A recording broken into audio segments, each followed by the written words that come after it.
You're listening to the Mindful Mama podcast, episode number 239. Today we have a special on-air coaching session. Help, I'm comparing my kids. Welcome to the Mindful Mama podcast. Here it's about becoming a less irritable, more joyful parent.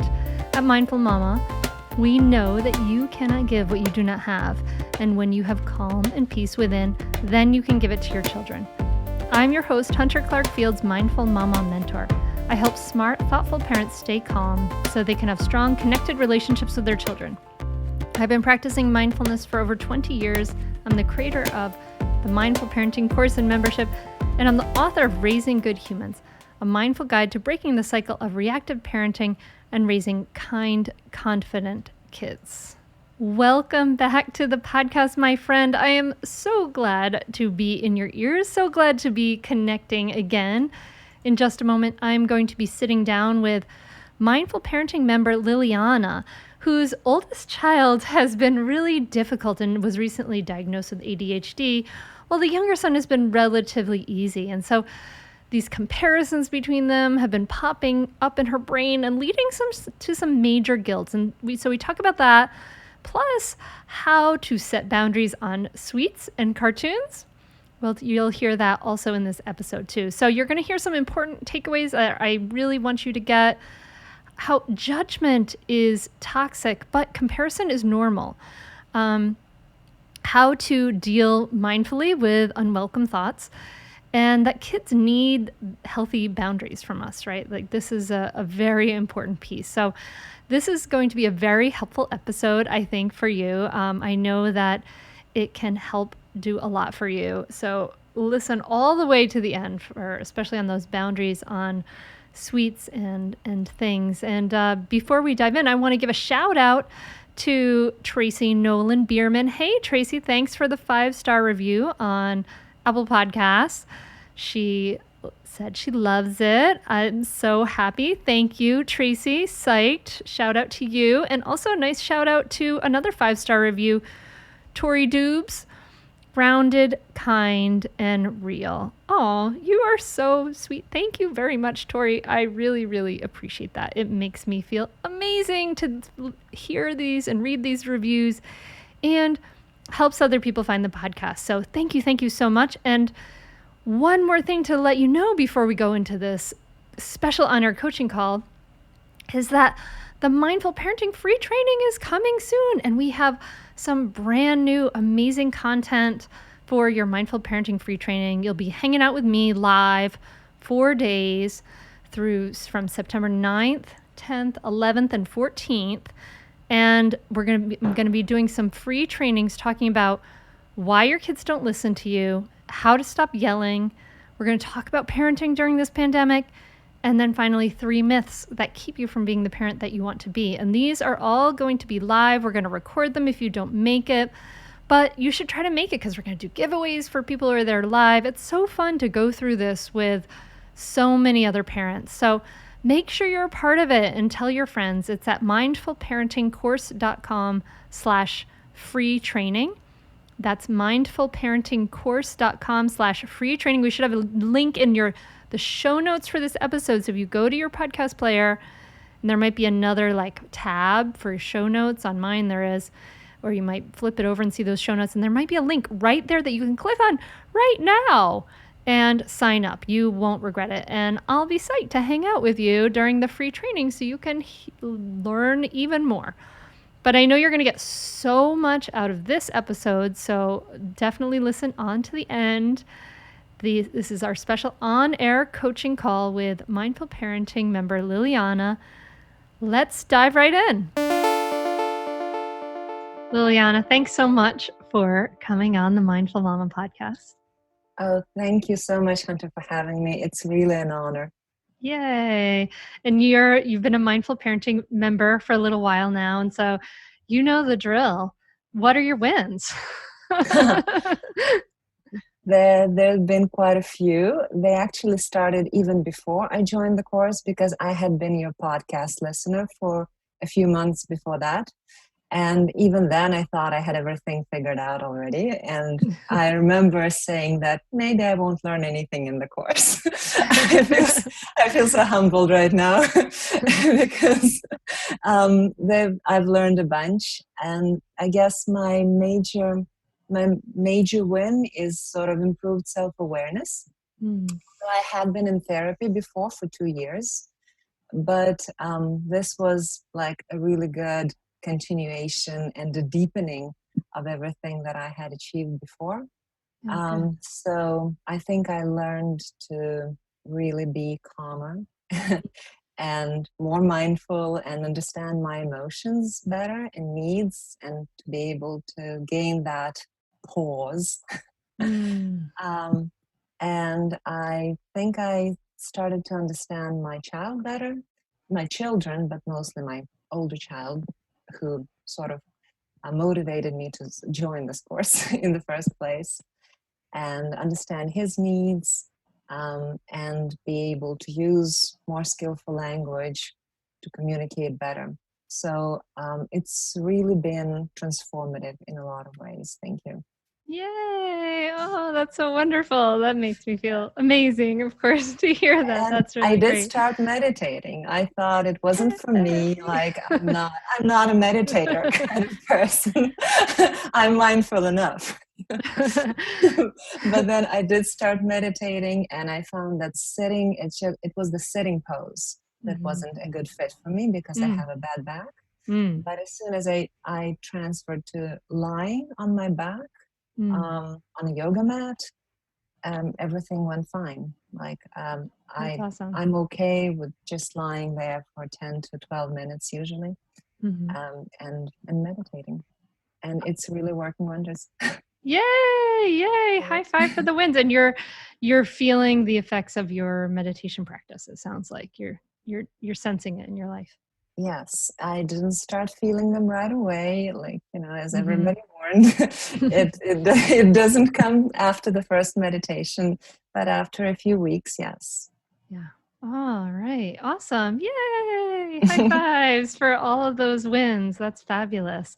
Yeah, you can meditate in a lazy boy, to your listener. You can meditate lying down. I know a bunch of people who meditate, or not a bunch, but I know some people who meditate in bed in the morning when they first wake up. I keep trying that because I'm like really lazy and I really want to just meditate in bed, but I find that my mind is categorically different when I get myself to where I normally sit. It's so interesting. I haven't established one spot in the apartment yet, although I know it's a recommended practice. Mhm. It's not working, and I haven't established one time. Mm. Doesn't seem to work. I just do it whenever I can.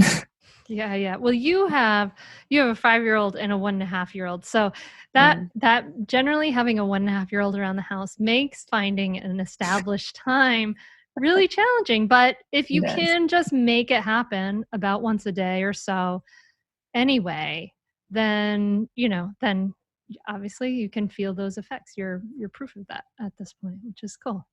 Yep. So good, good. I think probably as your child, as your younger son gets a little more, as he just ages and things become more predictable, you'll probably find that time. So keep an eye out for it as you go along. I Um, will. Thanks. All right, cool. So some good wins, more awareness, more calm, all that stuff. And what are some of the challenges that are arising?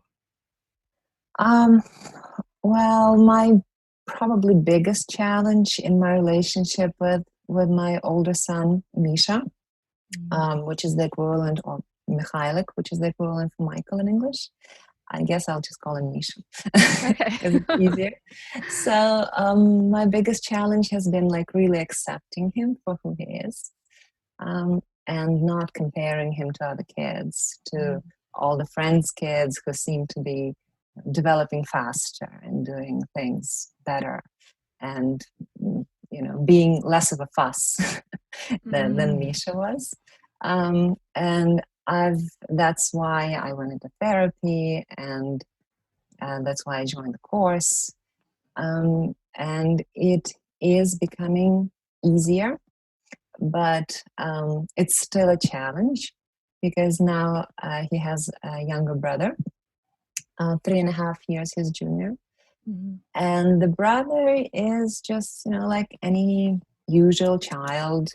At 1.5, he already has some words that he can say. And he started walking a few months ago. And, his development is pretty fast. And he has no health issues except for atopic skin, which can be dealt with. And it just, on one hand, it's such a relief. I bet, yeah. Yeah. And on the other hand, I feel like, I'm not being fair to his older brother, that I constantly compare them in my head. Sometimes I voice those comparisons to friends. And I wonder if this is like how to stop doing it, and B, how harmful it is for the older child, and whether I should be concerned about it at all, I guess. So how to stop comparing. And so it sounds like Misha probably from the beginning was pretty difficult and challenging. Yeah. There were a lot of issues, in all spheres. We spent some weeks in hospital, and then we had issues with breastfeeding and with sleep. I took a bunch of courses, consulted a bunch of people, and we went to neurologists and psychologists with him, like in the first 2 years of his life. We did a lot of work. And then we couldn't place him in daycare. We tried several places, like none would fit. He would get really stressed about it. And finally now it's okay. Like, he is in daycare that he loves. He spends all day there. He even started napping there after he didn't nap for over 2 years. And then he went to the daycare facility and he wanted to stay and nap. And I was like, hooray.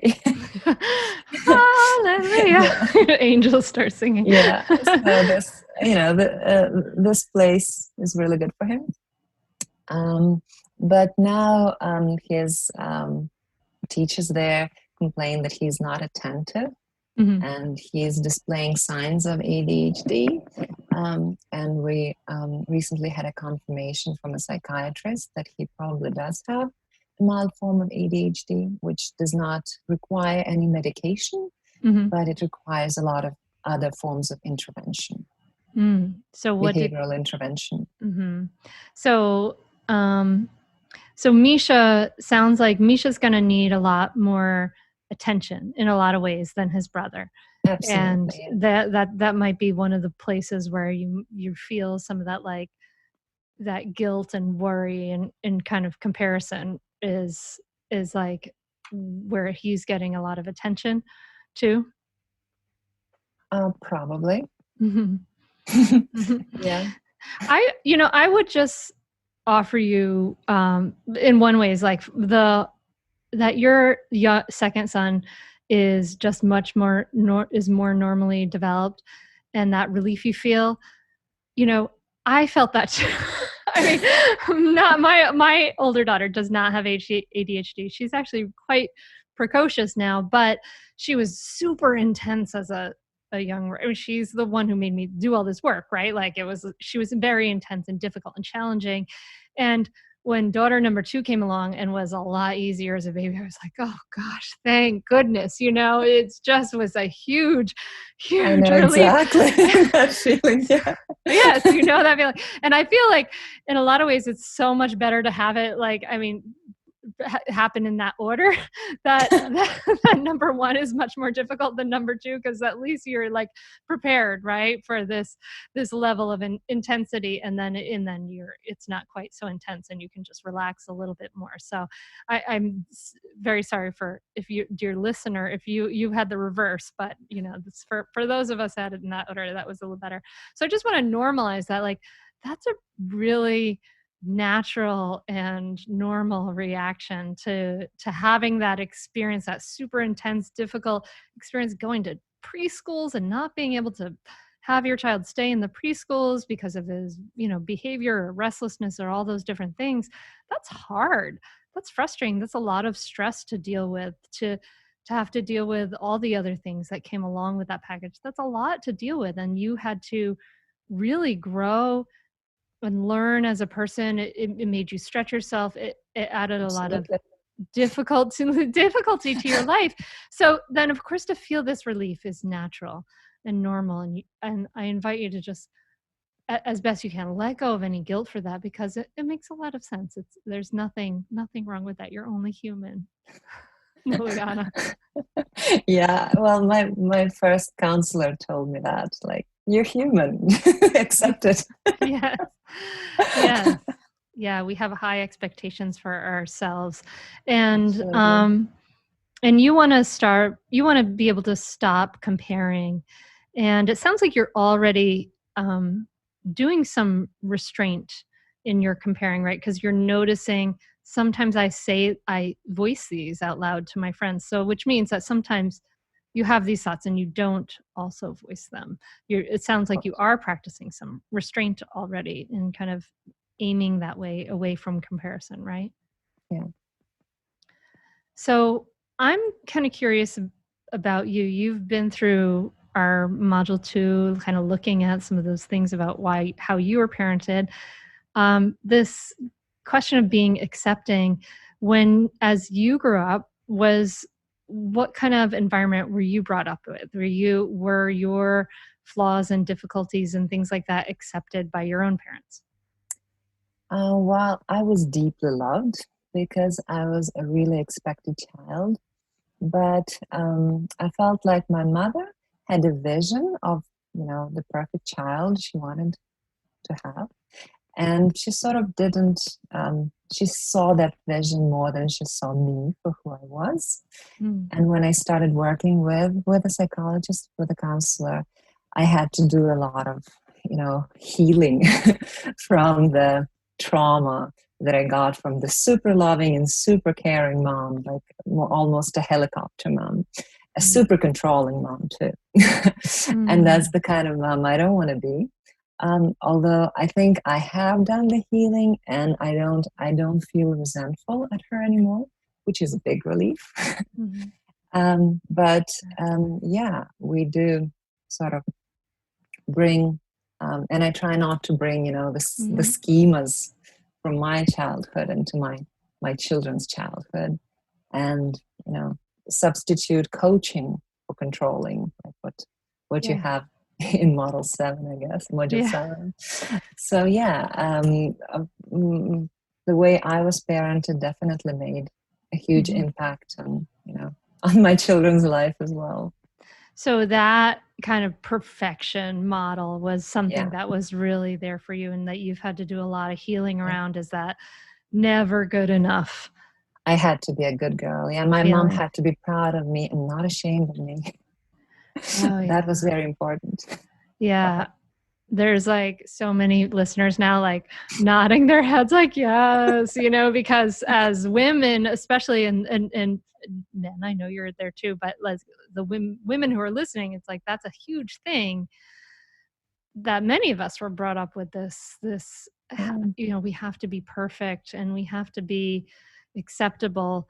And so, And I'm sorry, this was the Soviet Union. I was born in the Soviet Union. Oh, wow. In 1984. So my first few years of life were spent in the Soviet Union, where it was, the mentality was completely different. It wasn't individualistic. The whole tribe brought up the kid. So every kid had to stand up to the expectations, not to make their parents look bad in front of the neighbors, sort of thing. Thankfully, the mentality has changed a lot. It is changing still, but I'm still, I carry a little bit of the Soviet Union in me.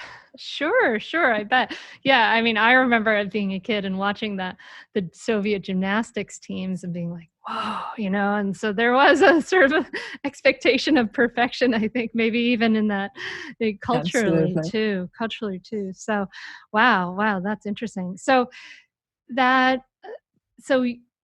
you were saying you want to be able to accept Misha, right? And you want to be able to how to stop comparing the two brothers in general, Yeah. right? Yeah. And comparing the two brothers, and I guess I've stopped comparing Misha to his peers, finally. Mm. Mhm. It was a big issue for me in the past. Mhm. Now I don't do that anymore. Like in my head, I don't do that anymore. But I still, every time um, that my youngest son's name is Andrew. Mhm. So every time Andrew does something, like something really developmentally advanced for his Mhm. age, like, wow, Misha couldn't do this at 2.5. And this Mm. one already does it at 1.5. And I Mm. try not to voice it, but it sometimes spells out. Mm. And I try not to voice it in front of Misha. Mhm. And I Good. think I'm pretty good about it. But, I sometimes lose my guard. Yeah. Yeah, yeah. Um, well, and I think that part of this is like there's a middle path here, right? Like you have a really um you have a really smart and empathetic instinct to have some restraint around these comparison thoughts that are coming up for you, which is great. But I also want to offer you that it's okay for your kids to know that some of their differences, right? Mhm. It's okay for them to know some of their differences. And it's also probably healthy for you to have a place where you can voice some of these thoughts and observations that you're having. So maybe with your partner, right? Like that's a great Mhm. place to kind of have some of these, notice some of these different things. I mean, my husband and I, we talk about our children, of course, and, we talk about the differences between them. And I think if we can think about that, just reframe it in such a way like where we can talk about the differences in a way that's not like better or worse, but just Mhm. different. This Yeah. is so different than what we were used to with Misha. And it's exciting and it feels good, right? Like that's great. Like that's totally fine. And that's normal, right? And you can talk to Misha ultimately about kind of understanding as he grows older, understanding himself. When you were young, you struggled with some of these things and now you do those things really well, and just these kind of like understanding himself. There's certain ways that you have to take care of yourself that are different from the way your brother has to take care of himself, because Absolutely. and finding developmental ways to talk about those differences, I think, can be perfectly fine and healthy. And as long as it's, I think what I'm kind of hearing, what we want to avoid is like that judgment place, right? And also we talk about like that labeling, right? Where if we say you're the smart one versus you're the crazy ADHD one, right? Like, so we don't want to do that. We want to talk about those differences in a way that's non-judgmental. And I think part of that is kind of like feeling it out. And so it sounds like this how to stop comparing, I think is a worthwhile endeavor, right? Is a worthwhile place to like apply some restraint and some mindfulness and some awareness around, right? So what I would invite you to do is to kind of is going to be an extension probably of what you're already doing, is to start to just notice when you're comparing. Just Mhm. practice that noticing, and you're going to close your eyes, you're going to pause, and you're going to say, oh, comparing, just like noting it, right? Okay, I'm comparing right now. And you might say to yourself, like, okay, like, how does this feel? So imagine, let's do it for real. Can you imagine a time you recently compared? Maybe. Yeah, Yeah. Okay. All sure. right. Good. Tonight. Tonight. All right. So close your eyes and just breathe for a moment and kind of play the video in your mind back of tonight, and picture that comparison. And do you mind saying out loud in this format, like what was the comparison thought that came to mind for you?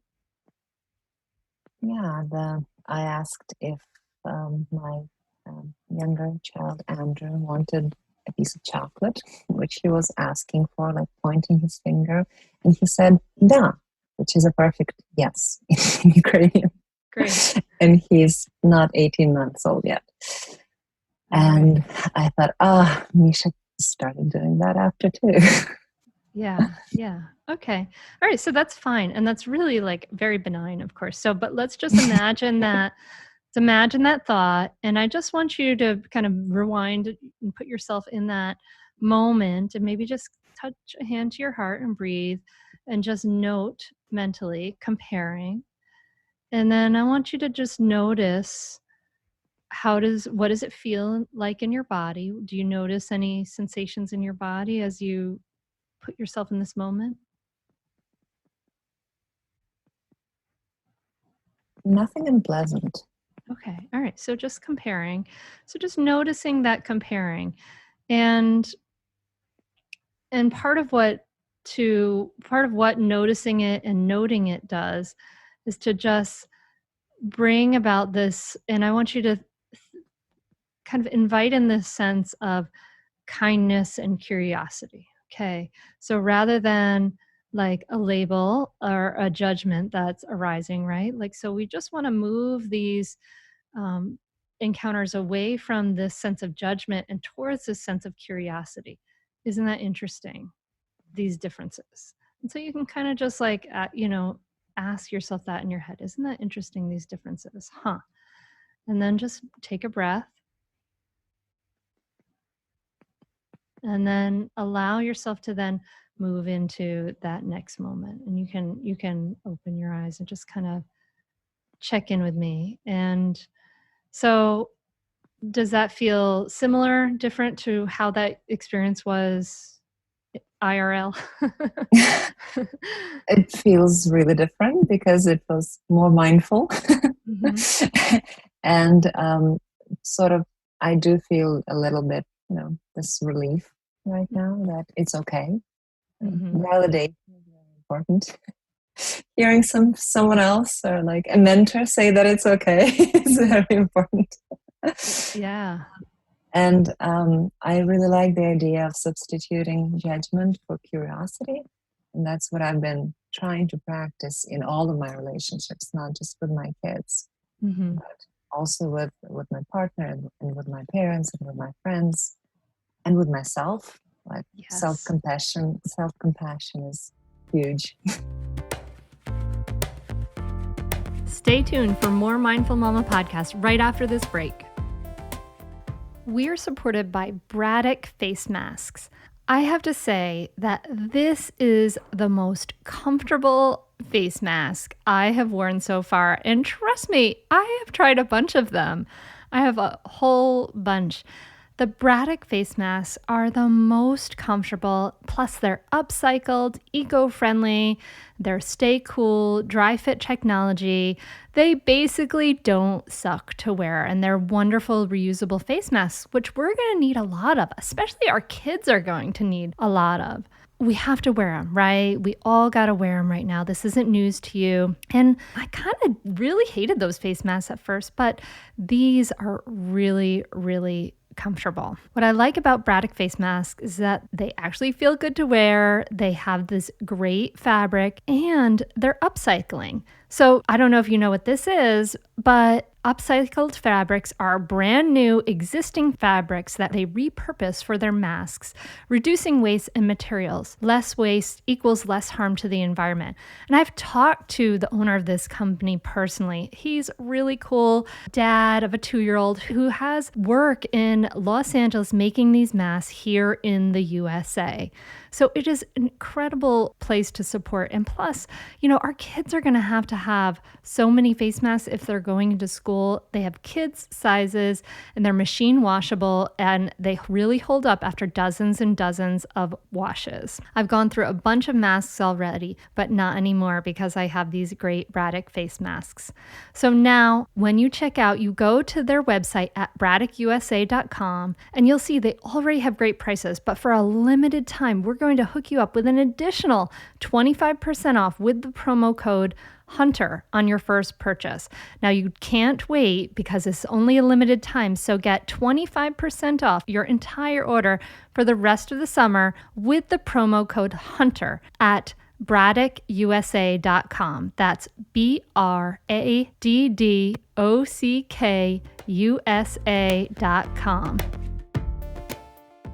Huge. It is huge, isn't it? Yeah. Yeah.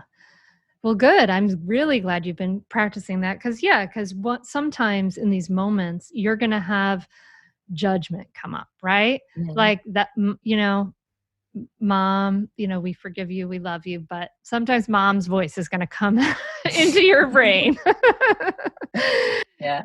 And I'm sure you hear that and you feel that, and you're going to feel the difference. Like the judgment's going to feel tighter, more rigid, right?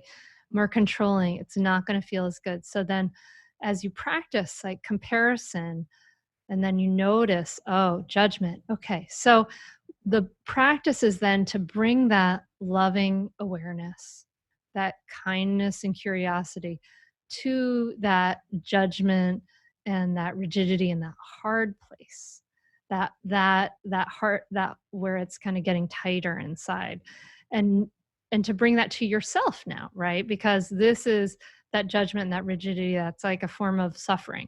Doesn't feel very good. It's not great for our kids. It's not great for us.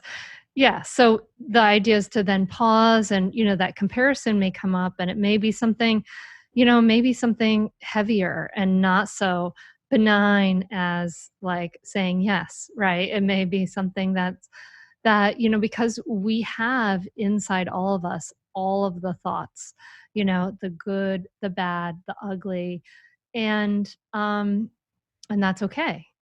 We can't control these thoughts that arise in our head, in general, right? Like we can cultivate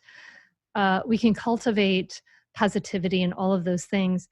But as these thoughts arise, it's not like you chose to have like a wicked, terrible, judgmental thought,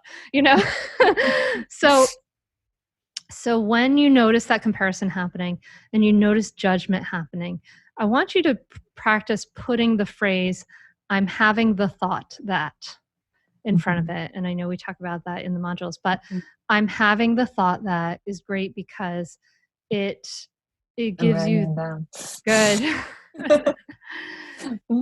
It separates you from the thought. You're not identifying with the thought.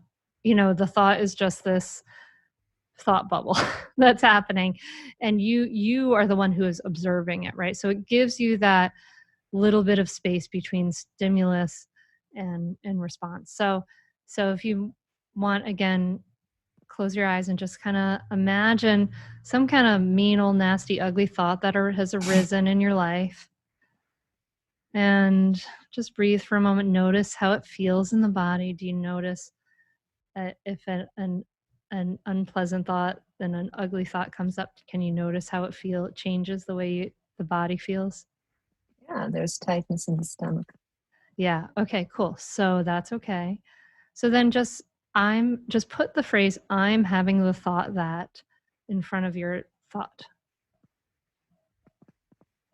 Mentally. Good.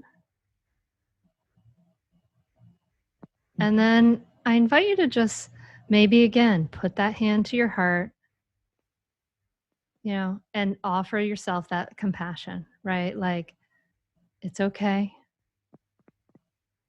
It's not your fault. Trust your goodness. This wasn't a conscious choice, right? So just offering yourself some compassion, that remembering that all of humanity has these thoughts arise, these ugly thoughts, and that's okay. You're not alone. How does it feel to kind of walk through that a little bit mentally? Better, less guilty. Yeah, good. Yeah, because the guilt doesn't leave us in a very good place. Okay, good. So when comparing arises, note it. Bring that kindness and curiosity to that moment, And then when judgment arrives, or, and even with the comparing, you can say, I'm having the thought that. Mhm. And when that judgment arises, it feels a little ugly or a little harder. You're just going to bring compassion, bring some kindness to yourself, because that's the process. That's how we kind of unhook from these things. Mhm. How does this land with you? Really good. Thank you. That sounds like a plan. Yes. Yes. Some steps to do.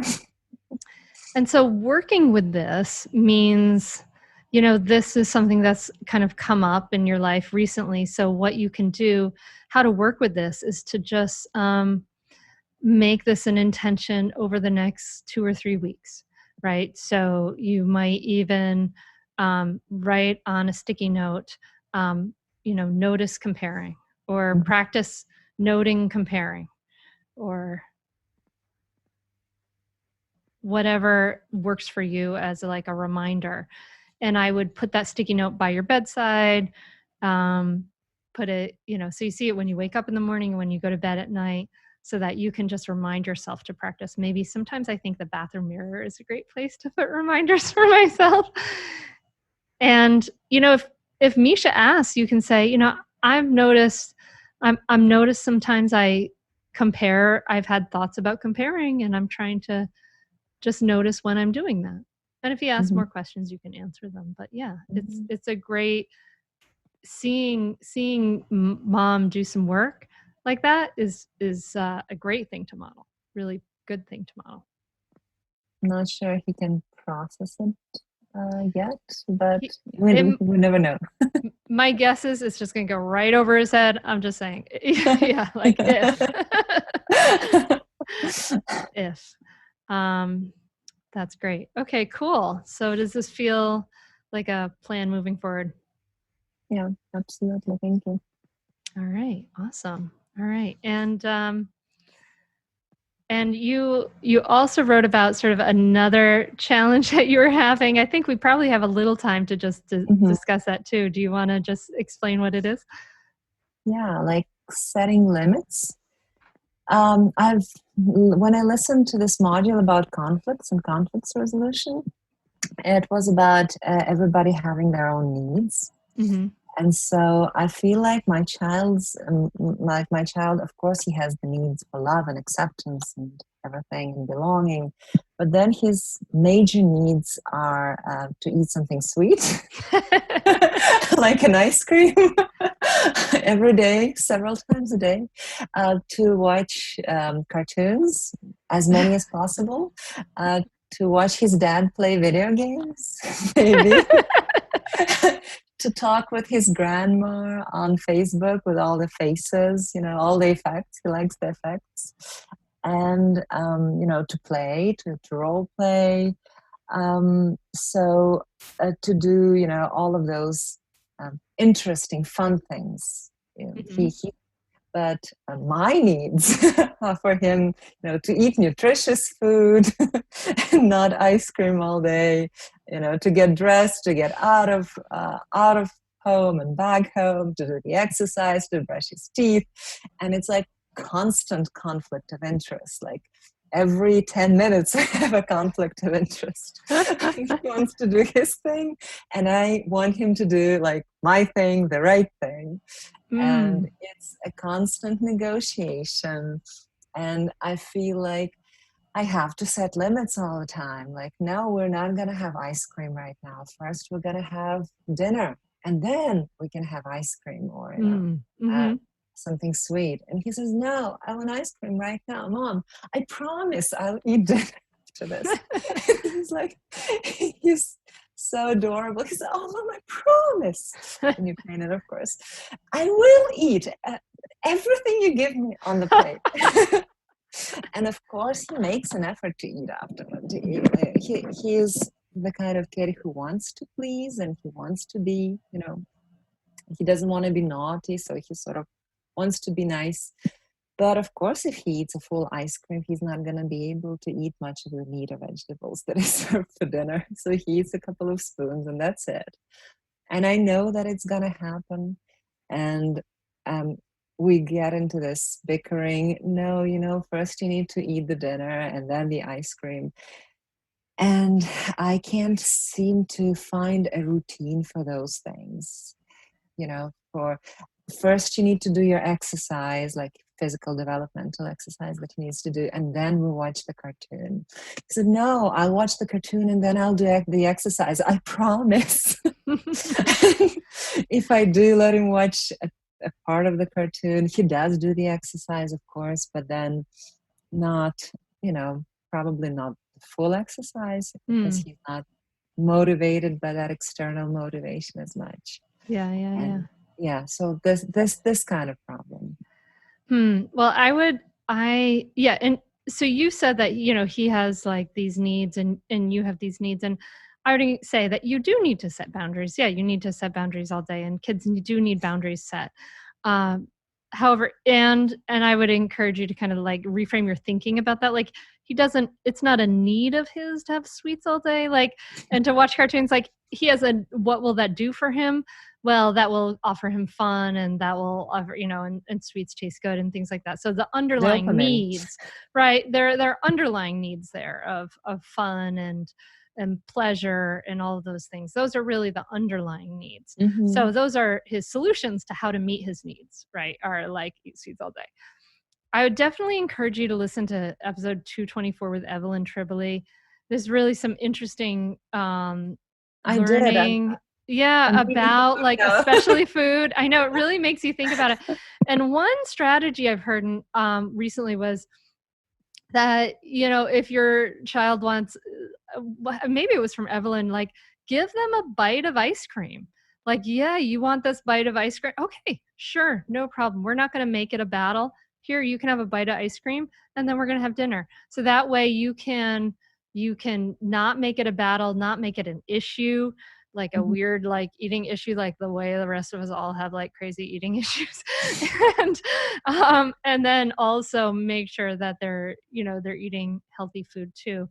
But you have to use your own judgment and kind of think about walking that middle path. I think that first we do this and then we do this, and having boundaries around watching cartoons and sweets, that's all fine. And I think that's good. And I don't want you to feel guilty about that. And you do have good reasons for having those boundaries. That's you're kind of restraining that unrestrained child energy, right? Like, and you're teaching him about restraint. So don't feel guilty about having those boundaries. The thing that's tricky is some, you want to decide exactly where those boundaries are and what the consistent message is, right? So that we can be consistent, because intermittent reward is the most tenacious kind of reward psychologically. That's what makes people like, I thought about that with my cat. I let her drink out of the faucet upstairs at the bathroom a few times, and now she's just hounding me. She won't like let me go in the bathroom at all without her there. And it's very frustrating. And I'm like, oh goodness, what did I do? So we want to think about what are those boundaries, and can we be consistent so that they have clear expectations. And so you may have a thing where, okay, well, we only do screen time in the afternoon. And then you want to make sure you and your partner only do screen time in the afternoon. So that way, any of those, like for instance, this is just an example of a boundary that might be a healthy boundary for you to set. And then you say, when he asks 10 million times about this, we only do it in the afternoon. And you just try to be as empathetic and understanding as you can, that of course he wants this, and that's okay. There's nothing wrong with him. There's nothing wrong with him asking, but just, we just do it then. And then kind of hold those boundaries as empathetically as you can, and then be consistent with them. But yeah, you're allowed to have them. Yeah. So don't, and it's good. It's really good to have boundaries, because kids of permissive parents, that's kind of the opposite, right, of authoritarian, right? And an authoritarian parent, the parent's always winning and controls everything. And permissive parents, the kid gets everything they want, and the parent is not getting anything they want. Like in those relationships, researchers have shown that kids don't feel very loved and cared for because they don't have those boundaries. So you're good. Keep your boundaries, just be consistent with them. But I would also say, like, and consider, it is hard to raise kids when there's negotiation about needs, I think, because that means there's going to be a lot of conversations about this is what I'm needing and this is what you're needing, kind of thing. But that really is the best way to raise kids, to be in a world where they do have to negotiate needs with different people, and not a world where just the most powerful person wins all the time and the other loses, right? Where we respect each other's needs. So you can balance, like, having those firm boundaries with hearing him and seeing him, and like, yeah, that would be so awesome if we could watch cartoons all day. Wouldn't that be great? I get it. Like, I hear you. But this is why we don't do that. And this is what we do in our house. Yeah. Okay. Thanks. Consistency has always been an issue for me. I have attention deficit myself, so That's not unusual. Yeah. For parents. So yeah, being a parent is constant self-improvement. Yes, it's true. Yeah. So what would help you to have those kind of like habits and boundaries be consistent in your household in general? What could you do to do that? Well, I've been thinking about, like, visualizing everything, like our schedule, like putting it down on a board, and just Yeah. but I've been thinking about it for months, but I haven't yet gotten to doing it. But the psychiatrist also recommended to visualize, like, Misha's routines, so that he can, to have pictures, so that he can, and windows, that he can close the window, like, on the picture after he's completed it. Like, this is, but it's not only going to be for him, it's also going to be for me. Mm-hmm. I think I will get to doing it. Maybe I'll have help, like have his art teacher help us do it. Something like that. Yeah, maybe you could, like, get some pictures that you could color in, Mhm.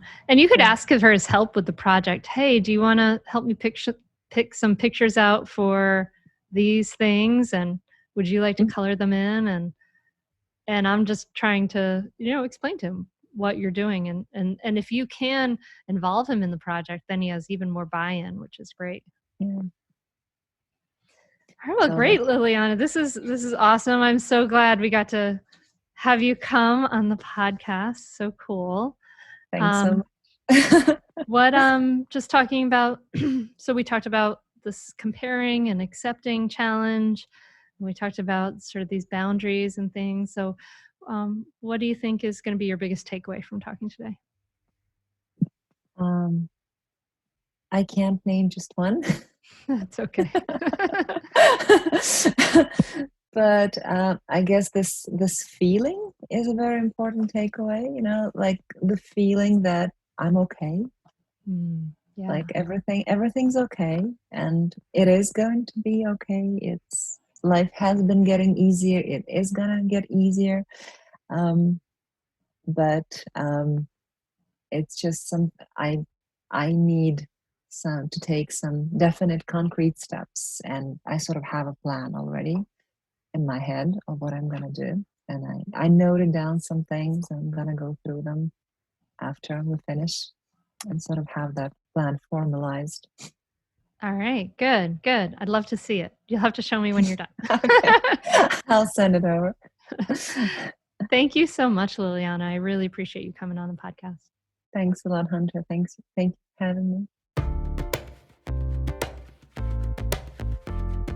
Thank you so much for listening. I love doing these on-air coaching calls because I love doing this. Like, I love helping others and, helping to just see clearly, see things. And it really does make a huge difference to be able to bounce ideas off of each other. The other night in our Mindful Parenting Member live call, we talked about a lot of things, and one of them was just finding time for different things. How do we find time? And I walked a member through, like, okay, what's in your day? How can we get this time to do this thing? What's important to you? And having that kind of feedback can be a huge game changer in life. And that's why we have that kind of live coaching 3 times a month in the membership. And it's so valuable to be able to get that. And people actually at Liliana once, she posted a question and wasn't able to be on the live call, but we answered it. I answered it on the live call. So that's also an option too. If you want a little taste of what do we learn in the membership, because it really centers on 3 things, like it's that sort of 3 pillars of the Mindful Parenting membership: mindfulness, self-compassion, and skillful communication. It's all about the intersection between those 3 things: mindfulness, self-compassion, and skillful communication. If you want a little taste of that, you can get that in the Mindful Parenting free training. And we're gonna talk about communication, why your kids don't listen to you, how to stop yelling, parenting during the pandemic. All of these things we're going to really be circling through: mindfulness, self-compassion, and skillful communication, which are really the essential things you need to make your relationships amazing. And I think this is the perfect time to do it, because we're just seeing how vital this is, right? As we spend so much time with our kids. So whether we're sending our kids back this fall or not, these things are so, so, so important. So I hope you'll join us. That's at mindfulparentingcourse.com/free training, mindfulparentingcourse.com/free training. And like I said, we put it in the show notes. So if you want to click on your phone or whatever podcast player to the info tab or whatever it is, there should be a link right there, and you can join up right there. And be sure to join with friends. It really actually research shows if you do it with a group of friends and you guys talk about it, you'll actually learn and retain so much more. Helps you learn more. So I would love to see like a whole group of you. I'll give you all a shout out. That would be great. And that's it. So I hope you got a lot out of this episode. I'd love to hear what you got out of it. A great way to do that is to take a screenshot of your listening and tag me in your Instagram story. I'm at Mindful Mama Mentor, And next week, this is going to be another amazing episode. We have a great lineup. We're going to talk about coping skills for kids with Janine Halloran. So make sure you check it out next Tuesday. And I think that's it. All the things to say. I hope you're doing well. I hope you're hanging in there. It's not easy. I hope you're hanging in there. There's so much going on in so many people's lives, and I really, it's a hard time in the world, and I'm really just hoping the silver lining. For me, I hope the silver lining of this pandemic is that we can see how we don't have a safety net for people.